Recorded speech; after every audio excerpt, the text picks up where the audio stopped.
Being able to manage files and folders in SharePoint is an essential skill.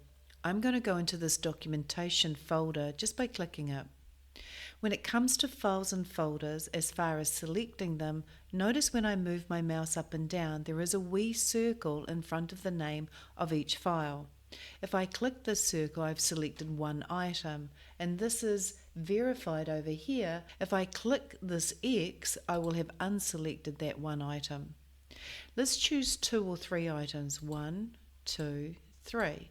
I have 3 items selected, and now that's verified over here as well. And you saw that if we click the X, it would unselect them, but you can just as easily unselect them by clicking them again. If I want to select all the files, I'll move my mouse up to the top of the column, and there's a circle there, and when I click it, it is selected all 9 items, and I'm able to unselect just by clicking the circle again.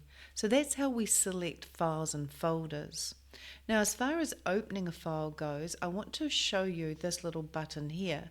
The 3 dots is called More Actions. The More Actions button gives you options such as opening the file. Now, normally we just click the document as we have done in previous videos, and that would just open the file in the web version of the application. So it would open it in the browser, but sometimes I want to open it in the desktop app of Word or the desktop app of Excel, and so that's why I would go into Open and I'd choose to open in the app. Opening it in the immersive reader just makes it really large and easy to read, so I would just hit the back button to exit out of here. The More Actions button also gives you other options such as deleting a file. And you can just press the delete key on your keyboard. When you delete a file, it actually goes to, as it says here, the Site Recycle bin, so you can get it back. I'm going to delete this file, and I'm going to show you how to get it back. I simply go to Site Contents at the top here, and from there I'll see an option Recycle bin. And anything I've deleted will be in my recycle bin. Now be aware that you need to find out what your company policy is here, because some organisations will make it that the bin will start to delete items that have resided in the bin for 30, 45, maybe 60 days. So they're not going to be there forever. I'm going to select this document that I deleted, and I'm going to ask it to restore the document. If I delete it, it's permanently gone, but if I restore it, it goes back to where it came from. So there I'll go back to Documents Library using the Documents option at the top here. I'll go back into my documentation folder, and there I can see the file has been restored and put back into that folder. Now sometimes using the More Actions button again, I want to download a file, and this is the option here.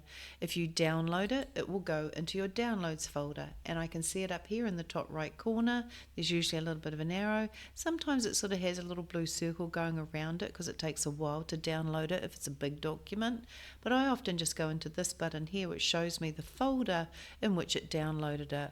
And if I bring that into view, you can see here it is here in my Downloads folder, which is always an option you can find on the left-hand side called Downloads. And I'll close. Not only can you delete and download files, but you can also go into this More Actions, and you can do things like rename a file. Perhaps you're not so happy with its current name, so I can just call it an update. And I've renamed the file. The other thing you can do using the More Actions button, I can also pin it to the top. And this gives me quick access to this document that I work with regularly. But if I no longer want to pin it to the top, I can click these More Actions button here, edit the pin and unpin. I can also move documents. I'll go back to More Actions, and let's say I want to move this document to the News folder. So I move to, and then I choose the location. Documents, News, and I'll move it to there.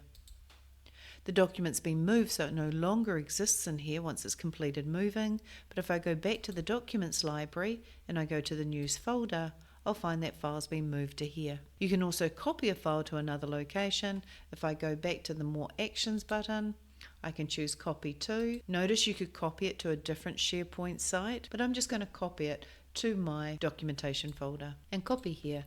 So now I've got one sitting in the News folder, there it is there, but if I go back to my document library and I check out my documentation folder, I've also got a copy sitting in my documentation folder. There it is there. Everything that we did with files can also be done with folders.